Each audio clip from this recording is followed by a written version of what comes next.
Hi friends, പുതിയൊരു വീഡിയോയിലേക്ക് എല്ലാവർക്കും സ്വാഗതം. ഇന്ന് ഞാൻ വന്നിട്ടുള്ളത് നല്ലൊരു നാടൻ നമ്മളുടെ ചിക്കൻ കറിയുടെ റെസിപ്പിയാണ് കേട്ടോ. വളരെ സിമ്പിളാണ് ഉണ്ടാക്കാനായിട്ട്. എല്ലാവരും ട്രൈ ചെയ്ത് നോക്കുക. വളരെ ടേസ്റ്റിയാണ്. അതുപോലെ തന്നെ നമുക്ക് റെസ്റ്റോറൻറ്റുകളിലൊക്കെ കിട്ടുന്ന ടൈപ്പാണ് കേട്ടോ ഇത്. എല്ലാവരും ട്രൈ ചെയ്ത് നോക്കാൻ മറക്കല്ലേ. ആദ്യമേ തന്നെ നമുക്ക് കുറച്ച് വെളിച്ചെണ്ണയിൽ കടുകിട്ട് കൊടുക്കുക. അതിനുശേഷം സവാള ഇട്ട് കൊടുക്കുക. ഞാനിവിടെ 1.5 കിലോ ചിക്കനാണ് എടുത്തിരിക്കുന്നത്. അതിനൊരു 4 സവാളകളും എടുത്തിട്ടുണ്ട്. സവാള നന്നായിട്ട് വഴണ്ട് വരാൻ വേണ്ടിയിട്ട് കുറച്ച് ഉപ്പും കൂടി ചേർത്തൊന്ന് ഇളക്കി കൊടുത്തിട്ടുണ്ട് കേട്ടോ. ഇനി നമുക്ക് ചേർക്കുന്നത് ഇഞ്ചി വെളുത്തുള്ളി പേസ്റ്റാണ്. ഇഞ്ചി വെളുത്തുള്ളി പേസ്റ്റ് ഞാനിവിടെ 2 ടേബിൾ സ്പൂൺ ചേർത്ത് കൊടുത്തിട്ടുണ്ട്. ഇനി നമുക്ക് നന്നായിട്ടൊന്ന് മിക്സ് ചെയ്ത് കൊടുക്കാം. അതിനകത്തേക്ക് നമുക്ക് കറിവേപ്പില ആഡ് ചെയ്ത് കൊടുക്കാവേ. കറിവേപ്പില നല്ല ഫ്രഷ് ആയിട്ടുള്ള കറിവേപ്പില ഉണ്ടെങ്കിൽ നല്ല ചിക്കൻ കറിക്ക് നല്ല ടേസ്റ്റ് ആയിരിക്കും. അതുപോലെ തന്നെ ഞാനിവിടെ ആഡ് ചെയ്ത് കൊടുക്കാനുള്ളത് ഒരു തക്കാളിയാണ്. തക്കാളിയും നമ്മുടെ ചിക്കൻ കറിക്ക് ഒരു പ്രത്യേക ടേസ്റ്റ് തരും കേട്ടോ. അപ്പം ചേർത്ത് നോക്കാത്തവരുണ്ടെങ്കിൽ ചേർത്ത് നോക്കണേ. നല്ല രീതിയിൽ വാടി വന്നിട്ടുണ്ട്. ഒന്ന് മൂടി കൊടുത്തിട്ടുണ്ടായിരുന്നു. ഒരു 5-10 മിനിറ്റ് എടുത്തിട്ടാണ് ഞാനിതൊന്ന് വഴറ്റിയെടുത്തിരിക്കുന്നത്. അപ്പോൾ ഇനി നമുക്ക് പൊടി ഐറ്റംസ് ചേർത്ത് കൊടുക്കാം. 1/2 കപ്പ് നമ്മളുടെ മല്ലിപ്പൊടി.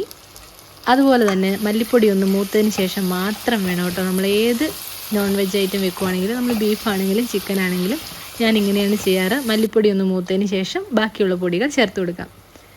1 ടേബിൾ സ്പൂൺ നമ്മളുടെ മഞ്ഞൾപ്പൊടി. പിന്നെ നമുക്ക് ചേർത്ത് കൊടുക്കേണ്ടത് മുളക് പൊടിയാണ്.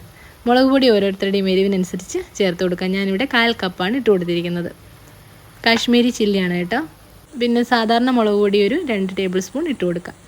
പിന്നെ ചേർത്തിരിക്കുന്നത് ചിക്കൻ മസാലയാണ്. അത് ഞാൻ ഈസ്റ്റേണിൻ്റെയാണ് എടുത്തിരിക്കുന്നത്. അതും 1/4 കപ്പ് തന്നെ ചേർത്ത് കൊടുത്തിട്ടുണ്ട്. ഇനിയും ഇതൊന്ന് നന്നായിട്ടൊന്ന് വഴറ്റി കൊടുക്കാം നമുക്ക് കേട്ടോ.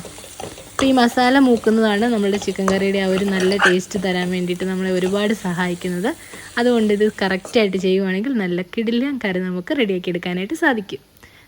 മസാല ഇവിടെ മൂത്ത് വന്നിട്ടുണ്ട്. ഇനി ഞാനിവിടെ വെള്ളം ആഡ് ചെയ്ത് കൊടുക്കുന്നുണ്ട് കേട്ടോ. വെള്ളം കൂടി ആഡ് ചെയ്ത് കൊടുത്തതിന് ശേഷം ഒന്ന് തിളപ്പിക്കുക. അതിനുശേഷം നന്നായിട്ട് ഉപ്പൊക്കെ കറക്റ്റായിട്ട് ഇട്ട് കൊടുക്കുക. അതിനുശേഷം നമ്മളുടെ ചിക്കൻ കഷ്ണങ്ങളും കൂടി അങ്ങ് ചേർത്ത് കൊടുക്കുക. വളരെ സിമ്പിളായിട്ടുള്ളൊരു ചിക്കൻ കറിയാണ്. സൂപ്പർ ടേസ്റ്റാണ്. പൊറോട്ടയുടെ കൂടെയോ അപ്പത്തിൻ്റെ കൂടെ ചോറിൻ്റെ കൂടെയോ ഒക്കെ നല്ലൊരു കോമ്പിനേഷനാണ്. തയ്യാറാക്കി നോക്കാൻ മടിക്കരുത്. വീഡിയോ ഇഷ്ടപ്പെടുവാണെങ്കിൽ സബ്സ്ക്രൈബ് ചെയ്യാനും സപ്പോർട്ട് ചെയ്യാനും മറക്കല്ലേ കേട്ടോ. പിന്നെ നിങ്ങളുടെ വിലപ്പെട്ട നിർദ്ദേശങ്ങളും അഭിപ്രായങ്ങളും ഒക്കെ കമൻറ്റ് ബോക്സിൽ ഇടാനും മറക്കരുത്. ചിക്കൻ കറി എപ്പോഴും ടേസ്റ്റോട് കൂടി കിട്ടണമെങ്കിൽ നമുക്ക് റെഡിയാക്കുമ്പോൾ അതൊന്ന് ഒരു മീഡിയം ഫ്ലെയിമിലിട്ട് വേണം തിളപ്പിച്ച് വേവിക്കാനായിട്ട്. അപ്പോൾ ഞാനിവിടെ ഒന്ന് മൂടി കൊടുത്തിട്ടുണ്ട്.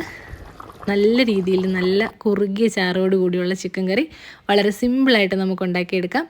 തിളച്ച് ഏകദേശം നമ്മൾ കറി വാങ്ങാറാകുന്ന സമയത്താണ് കേട്ടോ ഞാൻ കുറച്ച് മല്ലിയിലയും കുറച്ച് കറിവേപ്പിലയും കൂടെ അങ്ങ് ചേർത്ത് കൊടുക്കുന്നത്.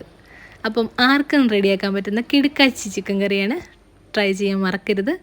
വീഡിയോ കാണാനെത്തി എല്ലാവർക്കും ഒരുപാട് നന്ദിയുണ്ട്. മറ്റൊരു നല്ല വീഡിയോയുമായി വീണ്ടും കാണാം. Thank you for watching.